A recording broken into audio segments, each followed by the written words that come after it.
কতদিন পালিয়ে বাঁচবে শুয়োরের বাচ্চা? দেশে আসুক, জানি বের করে ফেলবো। সাহস কি করে হলো সিরাতকে কিডন্যাপ করার? এখন পালিয়েছে কেন? ওর বাবা কোথায়? ছেলের সাথেই। দেশে আয়, শুধু পাকা কেটে ফেলবো। কবির চুপ করে রইল। তারও রাগ রয়ে গেছে ভেতরে ভেতরে। তাছাড়া ঘটনার পর থেকে প্রমুখ বলে দিয়েছে আগের থেকে কড়া নিরাপত্তা চায় সিরাতের জন্য। অলরেডি আজ থেকে তারা ভার্সিটির গেটেই বসে আছে, সারাক্ষণ নজর রাখছে আশেপাশে। প্রমুখ টেবিলের কিছু কাগজ ঘাটাঘাটি করে গম্ভীর কণ্ঠে বলল। সিরাত কখন ফিরবে? কবির ভাবনায় ডুবেছিল। সাধারণত বউয়ের কথা মনে পড়েছিল। বউ কাল রাতে বলেছে ঘুরতে নিয়ে যেতে, সাজেক যাওয়ার জন্য এক প্রকার প্যারা দিচ্ছে। সে কাল থেকে বুঝাতেই পারেনি তার স্যারের মতো একগুঁয়ে পুরুষ কখনো অন্যের সুখ দেখতে পারে না। বউয়ের সাথে এই নিয়ে রাগারাগি ঝগড়া হয়েছে, কিন্তু তারও তো ইচ্ছা হয় বউয়ের সাথে সময় কাটাতে, আরও সুখে রাখতে। বেচারি সারাদিন ঘরে বসে থেকে বর্ষার মৌসুমে আবদার করেছিল বউ, তাও রাখতে পারেনি সে। মারিয়াও রেগে সকালে রান্না বন্ধ করেছে। বেচারা কবির শেষে কষ্ট না খেয়েই অফিসে আসে। প্রমুখ তীক্ষ্ণ চোখে এবার সামনে তাকালো, দেখলো কবির অন্যমনস্ক। তৎক্ষণাৎ মেজাজ গরম হলো। কপাল কুঁচকে দাঁতে দাঁত শক্ত করে ধমক দিল। কবির, কোথায় হেরে গেছিস? কবির ধমক শুনে চেতনা ফিরে পায়। ধরফর করে চেয়ার ছেড়ে উঠে সেও চিৎকার করে বলল। জি স্যার। প্রমুখ ক্রোধ মিশিয়ে বলল। কিছু বলছি না বলে মাথায় উঠে গেছিস? সমস্যা কি তোর? ক্লিয়ার কর, নয়তো এই মাসে স্যালারি অফ, সাথে বাসা ভাড়াও দ্বিগুণ নেওয়ার ব্যবস্থা করব। কবির হতবাক হয়ে যায়। নিষ্ঠুর মানবের কথা শুনে কি নির্দয় তার হৃদয়। সে যা বলে তা করেই ছাড়ে। ভয়ে কবির ঘামতে শুরু করলো, এসি থাকা সত্ত্বেও। তাড়াহুড়ো করে এক নাগাড়ে বলল। না স্যার, এমন করবেন না। আসলে সংসারের ঝামেলা হয়েছে। বউ সাজেক যাবে, কিন্তু আমার ছুটি নেই। এই ছোটোখাটো বিষয় না করায় সারা রাত বউ ঘুমায়নি, সকালে নাস্তাও বানায়নি। শতবার বুঝিয়েও লাভ হয়নি স্যার। আমাকে শিক্ষা দিতে সকালে না খাইয়ে অফিসে পাঠালো। শেষে এটাও বলল আজ থেকে বাসার দরজা চিরদিনের জন্য বন্ধ। এমন আনরোমান্টিক স্বামীর সাথে সে সংসার করবে না। এবার আপনি বলুন তাকে কিভাবে বলি? আনরোমান্টিক স্যারের সাথে থাকতে থাকতে আমিও আনরোমান্টিক হয়ে গেছি। বস যেমন, তার অ্যাসিস্ট্যান্ট তো তেমনই হবে। ঠিক বলিনি স্যার? প্রমুখ তার সমস্ত কথা মন দিয়ে শুনল। প্রথম দিকে অধর প্রসারিত করে হাসলেও শেষের কথাগুলো তার কাছে বিষের মতো বিষাক্ত লাগলো। তাকে আনরোমান্টিক বলল? সিরিয়াসলি? প্রমুখকে? এত বড় কলিজা কবিরের? হবেই তো। আশকারা পেয়ে মুখ চলছে। তাছাড়া প্রমুখ যদি রোমান্টিক না হয় তাহলে পৃথিবীতে সবাই আনরোমান্টিক রোবট। মাথা গরম হয়ে চোখ দুটি লাল আভায় ছেয়ে গেল। তৎক্ষণাৎ উঠে রক্তলাভ চোখে বলল। কি বললি কবির? তুই আমাকে আনরোমান্টিক বলছিস? এত বড় সাহস তোর! কোনো ধারণাই নেই আমার বউকে আমি কতটা আদর করি। আমাদের প্রাইভেট সময় কাটানোর এক একটা মুহূর্তের বর্ণনা শুনলে তুই এখানে জ্ঞান হারাবি, হজমে সমস্যা হবে। আমি চাই না আমার অবলা অ্যাসিস্ট্যান্ট অল্প বয়সেই আক্কা পাক, অকালে মারিয়া বিধবা হোক। মাঝে মাঝে অবাক হয়ে যায়, মারিয়ার মতো লক্ষ্মী মেয়ে কিভাবে তোর বিয়ে করলেও। মারিয়া লক্ষ্মী, তাছাড়া আপনি রোমান্টিক, তার প্রমাণ কি স্যার? কথা বলে কবির ভয়ে এলোমেলো দৃষ্টি ফেলল। প্রমুখ চোয়াল শক্ত করে হুঙ্কার ছেড়ে বলল। তোর চাকরি বন্ধ, আজ থেকে বলেও আমার চোখের সামনে আসবি না। আর বাকি রইল তোর বউ, তাকেও ম্যানেজ করে ডিভোর্স করিয়ে দেবো। তোকে ভালো ইনোসেন্ট হাজব্যান্ড ছেলের সাথে বিয়ে পড়িয়ে দেবো। তার সুখের সময়গুলো তুই দেখবি, তখন বুঝবি প্রমুখের সাথে লাগতে আসা মোটেও উচিত হয়নি। নো টেনশন কবির, এবার অফিস থেকে বেরিয়ে যা, দূর হ। প্রমুখ কথা শেষ করেও চুপ রইল না। রাগান্বিত গলায় বলল। আজ থেকে তোর নাম হচ্ছে বেয়াদব কবির। মারিয়া কখনো বেয়াদব কবিরের মতো জামাই ডিজার্ভ করে না। না মানে না, তোর ডিভোর্স একবার কনফার্ম। এবার কষ্টে বুক ফেটে কান্নার। সে বেটা বজ্জাত খবিশ লোকের মতো আর দুটো নেই পৃথিবীতে। সে দ্রুতগতিতে পা চালিয়ে দরজার কাছে গেল। যাওয়ার আগে চিৎকার করে বলল। আমার সুখ আপনার সহ্য হয় না স্যার? এত বড় সর্বনাশ কিভাবে করতে পারেন, নিষ্ঠুর পুরুষ! আই এম শিওর প্রমুখ চৌধুরী তোকে ভালোবেসে ফেলেছে। ক্লাস শেষে সায়রা সিরাত ক্যাম্পাসে বসে কফি খাচ্ছিল আর টুকটাক গল্পও করছিল দুজনে। সায়রা সেই ঘটনার জন্য বার কয়েক সরিও বলেছে। সিরাত তাকে বুঝাতে ব্যস্ত। ভাগ্যে খারাপ কিছু ছিল, তাই হয়েছে। এসবে সায়রার দোষ নেই, কিন্তু প্রিয় বান্ধবীর চিন্তায় এতদিন ঘুম হয়নি। আজ দেখা করার কথা। সেই কাহিনী বলতে বলতে প্রমুখের কথাও চলে আসে। সিরাত শতবার বুঝাতে চাইছে আহামরি কিছু হয়নি দুজনের মধ্যে, কিন্তু সায়রা নারাজ। সে আজ সিরাতের পেটের ভেতর থেকে কথা বের করেই ছাড়বে। সিরাতের মাঝে পরিবর্তন লক্ষ্য করেছে সে। আগের মতো মলিন মুখ করে থাকে না। তবে কি দুজনে ফ্রি হচ্ছে? তাহলে তো খুবই ভালো। সে ভাবনা মতোই প্রশ্ন করলো তাকে। কফি খাচ্ছিল সিরাত। এ কথা শুনে হালকা কেসে উঠল যেন।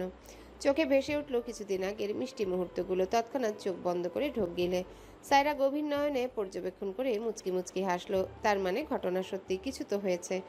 আসলে দুজনের মধ্যেই ভালোবাসা জন্মেছে। তাহলে তো জোস, একদম ফাটাফাটি। সায়রা খুব খুশি হবে। সে সারাক্ষণ চেয়েছে সিরাত খুশি থাকুক, আগের মতো ঠোঁটের কোণে সারাক্ষণ হাসি ঝুলে থাকুক।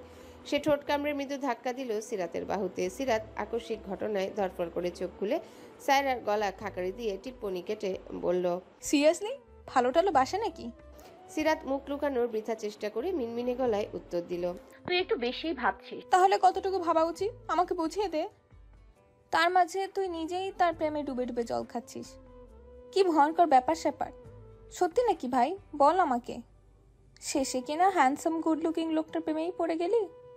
তবে দোস্ত, তোর জিনিস কিন্তু সাবধানে রাখিস। আশেপাশে বেহায়া মেয়েগুলো কিন্তু প্রমুখ চৌধুরীকে চোখ দিয়ে গিলে খায়। তখন তোর খাওয়ার মতো এক চিমটিও বাকি থাকবে না। বি কেয়ারফুল দোস্ত। কথা শেষে সায়রা খিলখিল করে হেসে ওঠে। সিরাত মুখ ফুলিয়ে রইল। তার কেন জানি লজ্জা করছে। গাল লাল হয়ে গেল মুহূর্তে। মনে হচ্ছে এই বুঝি ধরা খেয়ে গেল বান্ধবীর কাছে। মাথা নত করে নখ খুঁটতে থাকলো। সায়রা খুশিতে পা দোলাতে শুরু করলো।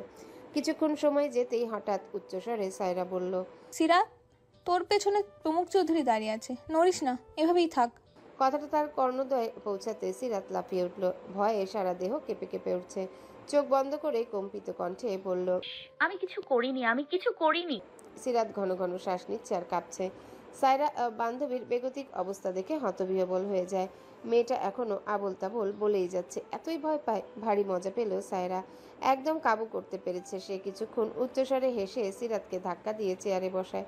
সিরাতের এখনো বুকের ভেতর কাঁপছে। সে কপাল কুঁচকে বোকার মতো ভয়ে ভয়ে চোরা চোখে পেছনে তাকালো। তৎক্ষণাৎ বুঝতে পারলো সায়রার শয়তানি। মুহূর্তে লজ্জা ভয় থেকে মস্তিষ্ক গরম হয়ে গেল। ব্যাগ তুলে সায়রাকে জোরে বাড়ি মেরে চিবিয়ে চিবিয়ে বলল, শয়তান কুত্তা, আমাকে ভয় দেখিয়ে তুই নির্লজ্জের মতো হাসছিস।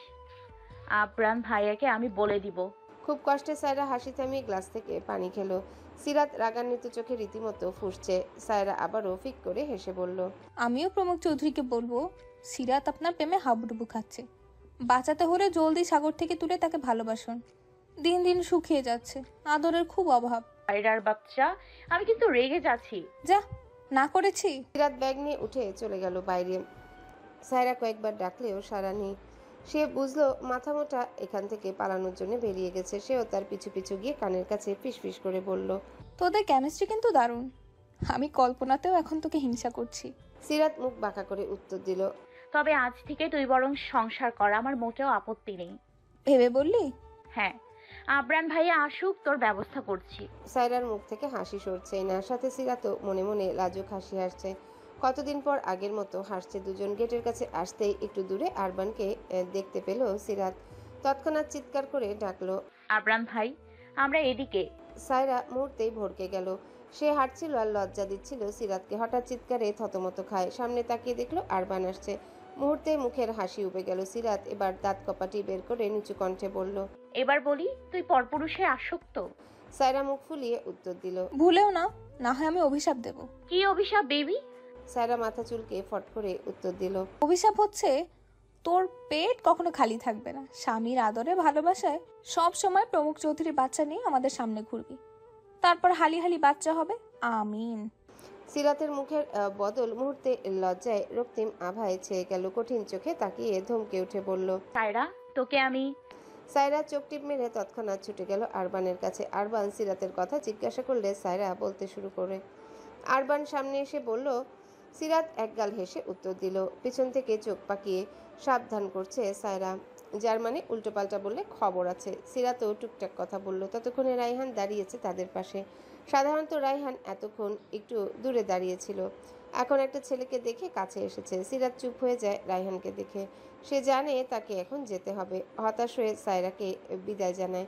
রিকশায় উঠে সিরাতকে ডেকে বলল, কাল দেখা হবে, ভালোভাবে বাসায় যাবি। আর ভাইয়াকে আমার সালাম দিস, উনি ছিলেন বলে আবরান দ্রুত সুস্থ হয়েছে। সিরাত হাত নাড়িয়ে মাথা ঝাঁকিয়ে হ্যাঁ বলল। ততক্ষণে রায়হান গাড়ি নিয়ে এসেছে। সিরাত পেছনের সিটে বসে পড়ল। গাড়ি চলছে খুব স্পিডে। সে বাইরেই তাকিয়ে মন ভয়ে শ্বাস নিচ্ছিল। আজকাল মন ফুরফুরে থাকে। হঠাৎ দুজনার নীরবতার মাঝে সিরাত প্রশ্ন করল, উনি দুপুরে খেয়েছে? বাসায় যাবে কখন? রায়হান না বুঝে উল্টো প্রশ্ন করে। সরি ম্যাম, উনি কে? সিরাত থতমত খায়, কি লজ্জাজনক ব্যাপার। জড়তা নিয়ে নিচু স্বরে বলল, আপনাদের স্যার। ও স্যার, খেয়েছে বোধ হয়, কিন্তু বাসায় কখন যাবে এটা বলতে পারলাম না। সিরাত জানালার বাইরে তাকিয়ে ছোট্ট করে উত্তর দিল। থ্যাংক ইউ ভাইয়া। প্রমুখ সিরাতের কথা রাখেনি। সকালে বলেছিল রাতে বাসায় আসবে, কিন্তু আসেনি। জুলেখা পড়া শেষ করে রান্না করলো। রাত তখন 12টার ঘরে। সিরাতকে খেতে ডাকলো। ভাবি, কখন খাবেন? আমি ভাত বাড়ছি, চলে আসুন। সিরাত দ্রুত পা চালিয়ে অন্যমনস্ক হয়ে বলল। তুমি খাও, আমি পরে খাবো। জুলেখা তার অস্থিরতা একটু একটু বুঝলো বোধ হয়, কারণ কয়েকদিন ধরে সে লক্ষ্য করছে দুজনের চঞ্চলতা খুনসুটি আগের থেকে অনেকটাই সহজ হয়েছে। সিরাত রাগারাগি ভুলতেই বসেছে। ভাইয়ার সাথেও হেসে হেসে কথা বলতে দেখেছে সে, আর যত্ন সেটিও চোখ এড়ায়নি। তাই খেতে খেতেই জুলেখা বলল, ভাইয়া, আজ আসবেন না? অফিসেই থাকবেন? ভাইয়া একটু আগে আমাকে জানিয়েছেন, বারবার আমাকে সাবধান করে এটাও বলেছে আপনি যেন খেয়ে তারপর লক্ষ্মী মেয়ের মতো ঘুমিয়ে পড়েন। বাসায় ফিরলে কি সমস্যা? জুলেখা ভাবলেশীন সুরে বলল। তো কাজের চাপে আসতে পারছে না। সিরাত হতবিহ্বল হয়ে যায়। এতক্ষণ টিভি দেখছিল আর দরজার দিকে উকিঝুঁকি দিচ্ছিল সে, কিন্তু এখন চঞ্চল মনটা অসহ্য রকম অনুভূতিতে জেঁকে ধরল। জুলেখা আবারও বলল, কালকে সম্ভবত আসবেন না, কিন্তু তার পরের দিন অবশ্যই আসবে। জুলেখা আগের কথায় যতটা না কষ্ট হচ্ছিল, এই কথা শুনে মুহূর্তেই মস্তিষ্ক গরম হয়ে যায়। রাগ তরতর করে বেড়ে গেল ওই অসহ্য পুরুষটার জন্যে। সে রাগে পা নিয়ে ফ্লোরে বাড়ি দিয়ে বলল, আমাকে ডাকবে না, খিদে পাইনি। জুলেখা তার সব কাণ্ড কারখানা অবলোকন করলো। মনে মনে হাসলো সে। তারপর ডাকলো, ভাবি, রাতে কিন্তু খিদে লাগবে, খেয়ে যান। বলছি না খাবো না।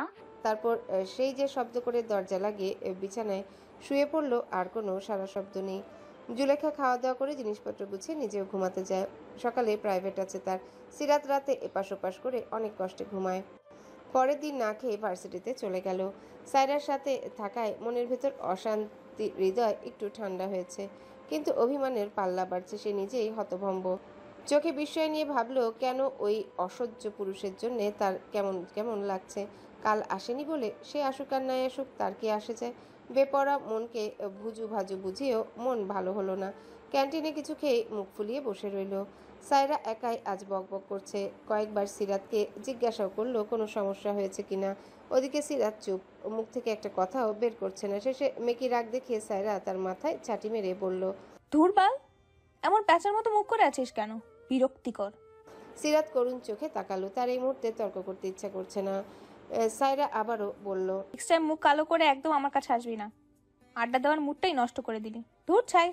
সায়রা উঠে পড়ল। সিরাতও ব্যাগ কাঁধে নিয়ে অলস ভঙ্গিমায় তার পিছন পিছন হাঁটতে থাকে। হেলে দুলে হেঁটে বলল, রাগ করিস না, আমার ভালো লাগতেছে না। সায়রা তার কথায় একদমই পাত্তা দিল না। মুখ বাঁকিয়ে গেটের বাইরে এসে রিকশায় উঠল। সিরাত কপাল কুঁচকে তাকালো। এটা কি হলো? চোয়াল ঝুলিয়ে তাকিয়ে রইল সায়রার খাওয়ার দিকে। উচ্চস্বরে ডাকলো, সায়রা, চলে যাচ্ছিস কেন? ফুচকা খাওয়ার কথা ছিল না? তোর সাথে কথা নেই। সিরাত আবারও ডাকলো। বেশি বেশি করছিস কিন্তু, আমার কথা শোনার দরকার ছিল তোর। জোরে জোরে বললেও কোনো কথাই সায়রার কানে পৌঁছালো না। রিকশা তাদের চোখের আড়ালে চলে গেছে। সিরাত মুখ ভার করে দাঁড়িয়ে রইল ঠায়। তপ্ত শ্বাস ফেলে তাকালো আকাশের দিকে। সকালের রোদ উজ্জ্বল আকাশ এখন মেঘলা আকাশে রূপান্তরিত হয়েছে। হঠাৎ প্রকৃতিও বুঝি অভিমান করেছে তার মতো। যে কোনো সময় গর্জন করে বৃষ্টি নামতে পারে, কালো হয়ে চারিপাশ ছেয়ে যাবে। ভাবনার মাঝে হঠাৎ পেছন থেকে পরিচিত গম্ভীর আওয়াজ এলো। আকাশে কি দেখছো সুইটহার্ট? আমি তো তোমার পিছনে। আকস্মিক ঘটনায় সিরাত ভড়কে যায়। ভয়ে ভয়ে ভেতরটা ধক করে উঠল। সে কি স্বপ্ন দেখছে? দিন দুপুরে পাগল হয়ে গেল নাকি? প্রমুখ কিভাবে এই সময়ে আসবে? সে চোখ নামিয়ে পেছনে ঘুরতেই তার বাহুতে কারো হাতের স্পর্শ পেল। ফের কেউ বলল, রাগ করে আছো নাকি? শুনলাম আজকাল আমার জন্য অপেক্ষা করো, না খেয়ে থাকো। এত রাগ থাকে কোথায়? চলো আজ দুপুরে একসাথে খাবো। সিরাত পেছনে ফিরল দুরু দুরু বুক নিয়ে। ঘুরে দাঁড়াতেই প্রমুখের বুকের কাছে মাথা টেকে যায়। মুহূর্তে পা ঠান্ডা হয়ে আসছে। এই যে অপ্রত্যাশিত। সে ভুল দেখছে না তো? মাথা উঁচু করে দেখলো এক হাত পকেটে গুজে তার দিকে ঝুঁকে আছে প্রমুখ। ডান হাতটা সিরাতের বাহুতে। সে বড় করে কয়েকবার শ্বাস নিল। অস্পষ্ট স্বরে বলল, এটা সত্যি কি আপনি? প্রমুখ ভ্রু কিঞ্চিত করে ঠোঁট কামড়ে ফিসফিস করে বলল, ডাউট আছে? সিরাতের চোখে একরাশ বিস্ময় নিয়ে এখনো তাকিয়ে আছে। প্রমুখ ওষ্ঠ বাঁকিয়ে হেসে সিরাতের হাত নিজের হাতের মুঠোয় নিল, এরপর এগিয়ে গেল গাড়ির কাছে। সিরাতও যন্ত্রের মতো প্রমুখের ইশারায় গাড়িতে বসে। ড্রাইভিং সিটে বসে মেয়েটার দিকে তাকায়। এখনো সিরাত চোখ বন্ধ করে কিছু ভাবছে। প্রমুখ ঝুঁকে গভীর নয়নে দৃষ্টিপাত করলো। চোখ পড়ল সিরাতের সিট বেল্ট বাঁধেনি। কি এত ভাবছে যে সিট বেল্ট বাঁধতে ভুলে গেছে? অতঃপর নিজেই একদম কাছে ঝুঁকে গিয়ে সিট বেল্ট বেঁধে দিল। একটু সরে বুকে দু হাত গুজে তাকিয়ে রইল অনিমেষ। এত কাছে পুরুষের স্মেল পেয়ে মনটা আবারও এলোমেলো হয়ে যায় সিরাতের। এক প্রকার নেশা ধরে গেল। হঠাৎই চোখ বন্ধ করে লম্বা শ্বাস টেনে পারফিউমের কড়া ঘ্রাণ অনুভব করলো। মাথাটা তার ঝাঁঝা করে ওঠে। তার এসব কিছু কি পাশের মানুষটা বুঝতে পারছে? আচমকা চোখ খুলতে নজর গেল প্রমুখের দিকে। ধরা পড়ে যাওয়ায় দম বন্ধকর অবস্থা হতে জানালার বাইরে মুখ দেয়। প্রমুখ মুচকি হেসে হঠাৎই সিরাতের গা ঘেঁষে বসলো। বউয়ের কাঁধের সিল্কি চুলগুলো সরিয়ে কণ্ঠ অত্যন্ত নিচু করে বলল, এখনো বিশ্বাস হচ্ছে না নাকি রাগ পুষে রেখেছো? সিরাত যত পারছে ঠোঁট কামড়ে নিজেকে নিয়ন্ত্রণ করার চেষ্টা করছে। এই লোক সবসময় করা পারফিউম কেন দেয়? তাছাড়া দূরে যাচ্ছে না কেন? ভেতরের যন্ত্রণাটা বিরতিহীনভাবে লাফাচ্ছে। আর একটু দম বন্ধ করে রাখলে সিরাত মরেই যাবে।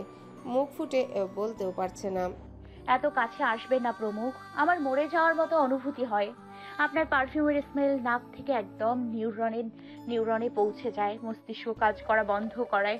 অদ্ভুতভাবে নেশা ধরে যাচ্ছে। প্লিজ আমার থেকে দূরত্ব বজায় রাখুন। তার ভাবনার মাঝে প্রমুখ আরো নিকটে আসলো। সিরাত পারছে না দরজা খুলে বাইরে পড়ে যেতে। একদম কর্নারে গুটিসুটি হয়ে চেপে বসেছে। প্রমুখ দুষ্টু হেসে হঠাৎই বাম হাত বাড়িয়ে সিরাতের কোমর ধরল। মিলি সেকেন্ডের মধ্যে এক ঝটকায় তার কোলে নিয়ে আসে। সিরাত একটার পর একটা ঘটনায় বিস্মিত হচ্ছে। ঝুঁকি সামলাতে না পেরে আপনা আপনি হাত দুটো চলে গেল প্রমুখের কাঁধে। চোখ বড় বড় করে তাকিয়ে রইল ছেলেটির মুখের দিকে। প্রমুখ পেছন থেকে দু হাতে পেট জাপটে ধরে বলল, কথা বলছো না কেন? মুখে বাক্য আসছে না? আমি হেল্প করব? সিরাত হালকা ঢোক গিলল। প্রমুখ তৎক্ষণাৎ সেকেন্ডের ব্যবধানে এক আকস্মিক ঘটনা ঘটিয়ে ফেলল। সিরাতের চুল গলা থেকে সরিয়ে মুখ ডুবালো সেখানে। এবার সিরাত শেষ। যেটুকু আত্মায় পানি ছিল তাও শেষ। আর নিতে না পেরে শার্ট খামচে ধরল অজান্তেই। চোখ দুটি আবেশে বন্ধ করলো। নিঃশ্বাস ঘন হয়, বুক ওঠানামা করছে ক্রমাগত। প্রমুখ ছোট্ট একটা চুমুখে তৎক্ষণাৎ সে জায়গায় কামড় বসিয়ে দেয়। আদরের ছোঁয়ায় সিরাত গুঙিয়ে অস্পষ্ট শব্দ করল। সেকেন্ড গেল, মিনিটের ঘরও পার হলো, তবু প্রমুখের ছাড়ার নাম নেই। হালকা ব্যথায় সিরাতের হাত চলে গেছে প্রমুখের চুলে। সিরাতের অস্থিরতা অনুভব করলো প্রমুখ। মেয়েটা মোটেও প্রস্তুত ছিল না। চোখ আবেশে বুজে আছে, ঘন ঘন শ্বাস ফেলছে। প্রায় 2 মিনিট পর ছেলেটা নিজেই ছেড়ে দেয়। প্রমুখ কামড় দেওয়া জায়গাতে আস্তে আস্তে ভেজা চুম্বন করলো। হালকা লাল দাগ লক্ষ্য করলো সেখানে। মনে মনে তৃপ্তি পেল ভীষণ। দীর্ঘ একটা নিঃশ্বাস নিয়ে গলা থেকে মুখ তুলে তাকিয়ে রইল সিরাতের দিকে। এখনো শক্ত করে প্রমুখকে ধরে অনবরত হাঁপাচ্ছে। বুঝে ওঠার আগেই এসব হয়ে যাওয়ায় সিরাত নিজের মধ্যে নেই। সময় লাগবে স্বাভাবিক হতে। প্রমুখ ওষ্ঠ প্রসারিত করে আবারও চুমু খেলো তার কপালে। অতঃপর আস্তে করে কোল থেকে নামিয়ে দেয়। সিটে বসিয়ে কপালে কপাল ঠেকিয়ে বলল, এবার প্রমাণ পেয়েছো স্বপ্ন নয়, সত্যি এসেছি। সিরাত ঘন ঘন শ্বাস ফেলছে আর ঢোক গিলছে। লজ্জায় তাকাতে পর্যন্ত পারছে না। মস্তিষ্ক ফাঁকা ফাঁকা লাগছে। মনে হচ্ছে যা কিছু হলো এসব কল্পনা, মোটেও সত্যি নয়। বারবার প্রার্থনা করলো সব মিথ্যে হয়ে যাক, কিন্তু ভাবনা সহায় হলো না। এসব যে সত্যি। দিনে দুপুরে প্রমুখ কিভাবে পারলো এসব করতে? লজ্জায় মস্তক নত করলো। পাশ থেকে পানির বোতল বাড়িয়ে প্রমুখ বলল, কথা বলো সিরাত, আমার আদর কি তোমার ভালো লাগেনি? সিরাত তবুও চুপ। প্রমুখ মাথার চুল হাত দিয়ে পেছনে গুজে বলল, ভালো না লাগলেও আমার কিছু করার নেই বউ। তবে তুমি চাইলে আরও কয়েকটা চুমো আমার থেকে আদায় করে নিতে পারো, আমার কোনো আপত্তি নেই। বিকজ চুমো আদর সব বউয়ের অধিকার বলে কথা। বলেও আমি সরি বলতে পারবো না, কারণ কাল কবির অপমান করেছে। ওর সাহস কত আমাকে আনরোমান্টিক বলে। ইচ্ছে তো করছে ভিডিও অন করে আবার তোমাকে চুমু খাই, তারপর ওর মুখের উপর ছুরি বলি, এই দেখ শালা। সিরাত তার কথায় রীতিমতো হতভম্ব হচ্ছে। এদিকে লজ্জা তার মধ্যে বেফাঁস কথাবার্তা ভাবতেও পারছে না। দিন দিন সামনের মানুষটি চরম নির্লজ্জ হচ্ছে। সে শুকনো ঢোক গিলে চুপ করে বসে রইল। কথা আটকে গেছে গলাতে। কয়েক মিনিট পরেও উত্তর না পেয়ে এবার প্রমুখের মেজাজ বিগড়ে যায়। মৃদু ধমক দিয়ে বলল, পানি খাও। 1 সেকেন্ডের মতো কথা না বললে লাথি মেরে গাড়ি থেকে ফেলে দেবো। হঠাৎ এমন থ্রেট খেয়ে সিরাত থতমত খেয়ে ভয়ার্ত চেহারায় তাকালো তার দিকে। সে কিভাবে বুঝাবে তার ভেতর ঝড় বইছে? ভয়ে মুহূর্তেই ছো মেরে পানির বোতল নিয়ে ঢকঢক করে অর্ধেক বোতল পানি খেয়ে ফেলে। বোতল প্রমুখের হাতে দিলে সেও অল্প খায়। অতঃপর গাল ছেড়ে গাড়ি স্টার্ট দিল। ডান হাত দিয়ে গাড়ি চালালো আর বাম হাত বাড়িয়ে আলতো করে সিরাতের কোমর জড়িয়ে একদম নিজের কাছে নিয়ে আসে। সিরাত করুণ চোখে বাইরে দৃষ্টি দিয়ে চুপ করে রইল। প্রমুখের কাণ্ড দেখে মনে হচ্ছে সে খুব খোশ মেজাজে আছে। আজ একটার পর একটা অস্বাভাবিক কাজ করছে। মাথার ইঞ্জিন নষ্ট হয়ে যায়নি তো? দুপুরে ভালো করে একটা রেস্টুরেন্টে দুজনে খাওয়া দাওয়া করে। প্রমুখ পেট ভরে খেলেও সিরাতের ব্যাপারটা উল্টো। সে এখনো ঘোরের মধ্যেই আছে। তখনকার ঘটনা চোখে ভাসছে। মুখ লুকানোর বৃথা চেষ্টা করছে সে। একটু পর নিজের অজান্তেই গলায় হাত চলে যাচ্ছে। সেখানে প্রমুখের ঠোঁটের স্পর্শ, তার শরীরের থেকেও পারফিউমের ঘ্রাণ আসছে। ততবারই সে কল্পনায় ডুবে। খাওয়া শেষে প্রমুখ জানালো আজ সিরাতকে নিয়ে সারা শহর ঘুরবে। রাত যতই হোক ঘুরে ফিরে তারপর বাসায় যাবে। যেহেতু সিরাত সবসময় বাসায় থাকে বিরক্ত, তাই সে দ্বিমত করলো না, বরং খুশি হলো। প্রমুখ বিকেলের শেষ প্রহরে একটা পার্কে ফুচকা আইসক্রিম কিনে দিয়ে বলল, এখনো লজ্জা পাচ্ছ? কি অবস্থা দেখো, শুধুমাত্র কামড়ে দিয়েছি, বাসত্ব করিনি। বলে দেখছি 1 মাস মুখ দেখাতেই পারবে না। সিরাত চোখ খিচে রাগ করার ভান করে জবাব দেয়, বাজে কথা বন্ধ করুন, অসহ্য পুরুষ। প্রমুখ ফিসফিস করে বলল, অসভ্যতা করতে শিখেছো এটা? অভদ্র পুরুষের অভদ্র কথা মানিয়ে নিতে শেখো। সিরাত উঠে চলে গেল পার্কে ফুল বিক্রি করা বাচ্চাদের কাছে। প্রমুখ শটান হয়ে দাঁড়িয়ে কিছুক্ষণ দেখলো তাদের। সিরাত হাসছে তাদের সাথে, সেও জোরে হাঁক ছাড়ল। পিচ্চিরা এদিকে আসো। সবাই হই হই করে দৌড়ে চলে আসে। তাদের সাথে বাধ্য হয়ে সিরাতও আসলো। প্রমুখ তাদের সবাইকে বলল, সবগুলো ফুল তোমাদের আপুকে দিয়ে দাও। বাচ্চাগুলো হট্টগোল লাগিয়ে দেয়। কার আগে কে দিবে? সিরাত ফুলগুলো হাতে নিয়ে নাকের কাছে নিল। সুবাস অনুভব করে মুচকি মুচকি হাসলো। পরক্ষণে মুখ ভেঙচি কেটে দেয় প্রমুখের। প্রমুখ পকেট থেকে টাকা বের করে 4 জনকে 10,000 টাকা দিল। আর প্রমুখ সে বাচ্চাদের সাথে খুব সুন্দর করে কথা বলছিল। সিরাত এতক্ষণ প্রমুখের কার্যকলাপ দেখছিল। বাচ্চাদের সাথে খুনসুটিতে বিমোহিত হচ্ছিল সে, কিন্তু শেষে তাকে হেনস্থা করায় গাল ফুলিয়ে বলল, সব মিথ্যা কথা, ওই অসহ্য লোকের কথা শুনবে না। চলো বাচ্চারা, আমরা খেলি। পিচ্চিগুলো দৌড়ে চলে গেল সিরাতের কাছে। সিরাত দৌড়াচ্ছে তাকে ধরার জন্য, বাচ্চাগুলোও দৌড়াচ্ছে। সেখান থেকে হাসির খিলখিল শব্দে চারিপাশ মুখরিত হয়ে গেল নিমিষেই। প্রমুখ বেঞ্চে বসে এক দৃষ্টিতে তাকিয়ে রইল। সেই দৃশ্য দেখে তার মনে হলো এত সুন্দর দৃশ্য কোথাও হয় না। চট করে পকেট থেকে ফোনে ফটাফট কয়েকটা ছবি তুলে নিল ওদের। মেমোরিজ করে রাখা যাবে। সিরাত হয়তো খুশি হবে। অতঃপর সন্ধ্যা নামায় প্রমুখ ডাক দিল তাদের। বাচ্চাগুলো সহ সিরাত হাঁপাতে হাঁপাতে আসলো। প্রমুখ রাগ দেখিয়ে বলল, এত বড় দামি হলে লাফাচ্ছিলে কেন? একদম আমার সামনে এসে হাঁপাবে না। সিরাত সরু চোখে তাকিয়ে হাঁপাতে হাঁপাতে বলল, বাজে কথা রাখুন, পানি পানি খাবো। প্রমুখ ফোঁস করে নিঃশ্বাস ফেলে সিরাত সহ বাচ্চাদের সামনে আইসক্রিম পার্লারে নিয়ে যায়। যার যেটা ইচ্ছা নিতে থাকে। সিরাত মাঝে মাঝে আর চোখে দেখতে লাগলো শেষ বিকেলের এক অচেনা পুরুষকে। আসলে কি কিছু মাস আগে সেই প্রমুখই এখন তার সামনে দাঁড়ানো? প্রমুখ ভ্রু নাচে ইশারা করতে সিরাত না বুঝালো। পিচ্ছি 4টে ইচ্ছে মতো চিপস, বিস্কিট, চকলেট আরও খাবার নিয়ে নেয়। প্রমুখ পাশের দোকানের সব বিল মিটিয়ে তাদের বিদায় জানালো। সেও সিরাতের জন্য চকলেট, ড্রিঙ্ক আর আইসক্রিম এনে গাড়িতে বসে। সিরাতও পাশে বসে বলল, আপনি কি আসলেই আগে সেই একঘেয়ে উশৃঙ্খল বেপরোয়া রকচটা পাষাণ্ড প্রমুখ চৌধুরী? আমার কোনোভাবেই বিশ্বাস হচ্ছে না। গাড়ি চালাতে চালাতে সামনে দৃষ্টি রেখে প্রমুখ উত্তর দেয়, প্রমাণ চাই? তাহলে আরেকটা কামড় বসিয়ে দিই। নেক্সট টাইম তোমার রসলো কোমল ঠোঁটটা টেস্ট করে দেখবো নাকি? কি বলে বেবি, কথা বলো। সিরাতের আগ্রহ সহিত মুখটা অটোমেটিক বন্ধ হয়ে গেল। প্রমুখ অধর বাঁকিয়ে হেসে সরু চোখে তাকিয়ে বলল, কি হলো, এইটুকুতে মুখ বন্ধ হয়ে গেল? একটু আগে তো মুখ ফুটছিল। মুখ বন্ধ হবে কেন? প্রমুখ ফট করে চোখ টিপ মেরে নরম সুরে বলল, আমাকে চিনতে পারোনি এখনো। চিনতে চিনতে বুড়ি হয়ে যাবে, তবুও সাকসেস হবে নাকি সন্দেহ। কিন্তু তোমাকে অর্ধেক চেনা হয়ে গেছে বেবি, বাকি অর্ধেকও খুব শীঘ্রই চিনি ফেলবো। এতটাই চিনবো যে তোমার দেহের প্রতিটি ভাঁজে ভাঁজে প্রমুখে স্পর্শ লেগে থাকবে। শুধুমাত্র প্রমুখ ব্যতীত কেউ নয়। শরীরের রন্ধ্রে রন্ধ্রে আমার ছোঁয়া বিচরণ করবে। সারাক্ষণ প্রমুখ চৌধুরীর গান গাইবে। সিরাত লজ্জায় গরম ধোয়া বের হওয়া কান চট করে চেপে ধরল। চিৎকার করে বলল, দোহাই লাগে এবার চুপ করুন অসহ্য পুরুষ, মুখে লাগাম টানুন। আমার ভুল হয়ে গেছে, আপনি প্লিজ মাফ করে দিন। আর জীবনেও আপনার সাথে তর্ক করব না, কিছু বলবোও না। প্রমুখ ওষ্ঠবাঁকিয়ে হেসে গাড়ির স্পিড বাড়িয়ে দিল। সিরাতকে জব্দ করার ওষুধ পেয়ে গেছে, সেটা কাজেও লেগেছে আজ। হ্যালো বন্ধুরা, পরবর্তী পার্ট খুব তাড়াতাড়ি আসবে, তো সবাই অপেক্ষায় থাকো। আর চ্যানেলটি যারা এখনো সাবস্ক্রাইব করোনি তারা পরবর্তী পার্ট দেখার জন্য চ্যানেলটি সাবস্ক্রাইব করে রেখো। ধন্যবাদ সবাইকে, আমাদের সাথেই থেকো।